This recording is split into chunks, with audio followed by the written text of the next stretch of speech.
rasuluhu as-sadiqul wa'dil amin amma ba'du. Ketua beserta pengurus RGU yang saya hormati, para sepuh bini sepuh yang hadir, saya lihat ada opah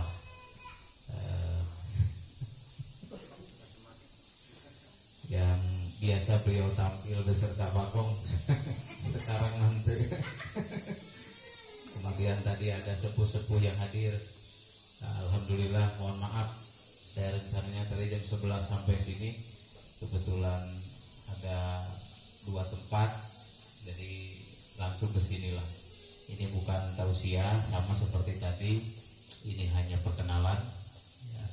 Saya memang udah ada 1 tahun Pak gabungnya, ada 1 tahun, 2 tahun, 2 tahun gabung, tapi pada waktu itu hanya sekitar ya, kurang lebih 10 anggotanya.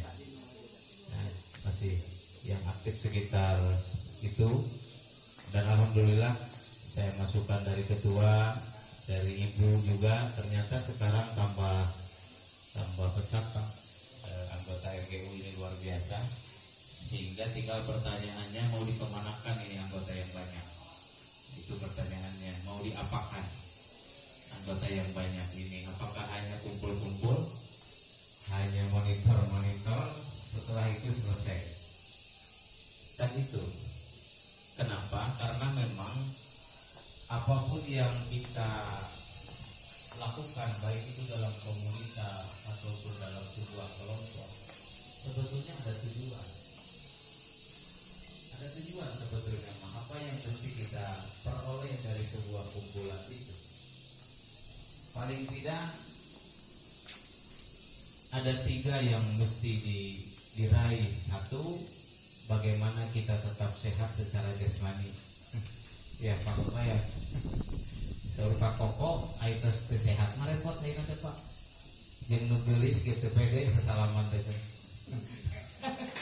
Surti opah teh. Nah, itu jadi sehat jasmaninya. Yang kedua, kita harus sehat rohaninya. Apalagi suasana Idul Fitri. Saya pernah menyampaikan, di antara suasana Idul Fitri itu ya bahagia, gembira. Jadi Nabi sudah senang kalau beres Ramadan, ayat ngurungkut, tenguluwut, tidak boleh. Jadi harus bahagia, ceria, luar biasa. Itu dibuktikan dengan pakai baju baru di bulan Ramadan. Ya, artinya harus bahagia. Jasmani dan rohani itu artinya bahagia. Tapi tidak cukup itu. Yang ketiga kata Abah Koko itu adalah kita mesti sehat ekonomi. Jadi ini yang mesti kita raih dari perkumpulan itu. Bagaimana jasmani kita bisa sehat? Pak Ketua pikirkan. Kemudian yang kedua, bagaimana rohani kita bisa sehat? Karena harus seimbang. Hidup ini kalau tidak seimbang bahaya. Itu harus seimbang. Kalau jasmani butuh makan, rohani butuh makan. Kalau jasmani sehat, rohani juga harus sehat. Harus seimbang.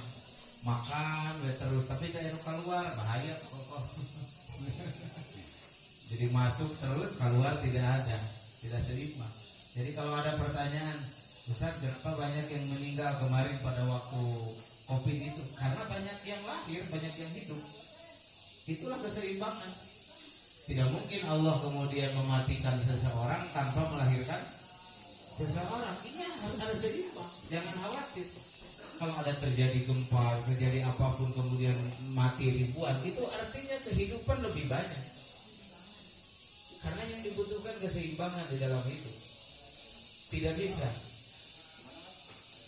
Nah, di antara itu adalah yang paling penting, di samping sehat rohani jasmani ya sehat ekonomi. Ini yang mesti dipikirkan.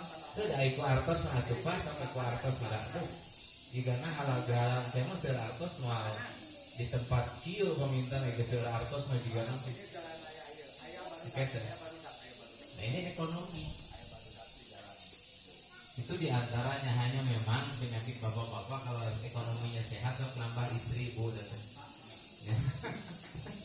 Yang pertama di Romang itu istrinya sebelum rumah dan mobil. Itu diantaranya, tapi enggak, RGU mah insya Allah luar biasa. Ini makanya saya sering mendengar dari Bapak Ketua bahwa ada beberapa program yang memang harus kita jalankan ke depan supaya meraih 3 ini tadi. Bagaimana jasmani kita sehat, ya, jangan ada kata terlambat. Kemudian rohaninya pun seperti itu. Kemudian ekonominya. Makanya nanti Pak Ketua saya berharap ke depan itu ini dicek betul anggota ini, siapa yang ahli di bidang pertanian, siapa yang ahli di bidang bangunan, siapa yang ahli di bidang mesin segala macam. Itu diinventarisir semua. Supaya apa? Tadi setiap ahli itu nanti bisa mengembangkan sesuatu di RGU. Misalkan di pertanian, kembangkanlah pertaniannya. Kemudian berbicara di depan, saya sukses di pertanian, kira-kira begitu. Ini supaya ada kemajuan. Dulu Nabi ketika membangun kebaikan itu hanya 1 orang, Pak. Sampai mereka itu bertanya, kenapa seiring dengan waktu banyak orang yang ikut ke Muhammad? Kan begitu.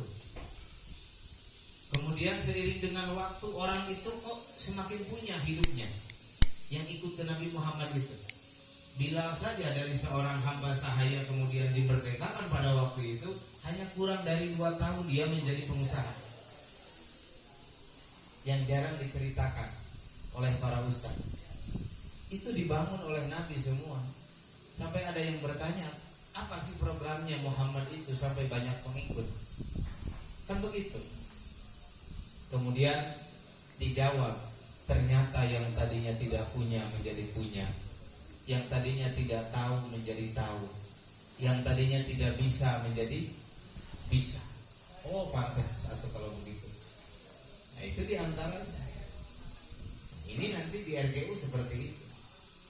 Kalau kita membuat satu perkumpulan, kemudian kita membuat satu komunitas, semakin hari semakin kurang anggota, itu harus dipertanyakan. Kan mestinya dari 1 menjadi apa? 2, menjadi 3, menjadi 4, terus begitu. Itu berarti sesuatu itu hebat. Tapi kalau tadinya jadi 20, kemudian turun 15, 10, ini kan umumnya di masyarakat begitu, Pak. Kayak pengajian di masjid, keur teu ngarti, meureun pengajian ada teu kaharti, ibu-ibu teh. Kaum tua semua yang ada di masjid seiring dengan waktu kurang-kurang karena setiap tahun ada yang meninggal. Kan begitu, kurang habis ujung-ujung. Nah, itu diantaranya. Makanya ini yang kita rencanakan ke depan. Saya hanya saran saja. Jadi apapun nanti potensi yang ada di RGU itu digali Pak Ketua ya. Dulu sebelum Ramadan ada rencana tabungan ya. Ini luar biasa. Tabungan ini syariat. Karena ada 2 lawannya, Opa. Nabung, kemudian kredit. Ya, hutang piutang. Itu lawannya. Dulu Abu Jahal dalam Darun Nadwah itu untuk melawan Nabi Muhammad itu dengan cara hutang piutang. Maka lahir riba pada waktu itu. Jadi riba itu sebetulnya lahir ketika Nabi lahir itu sudah merajalela riba itu. Kenapa? Karena Abu Jahal dan baladnya itu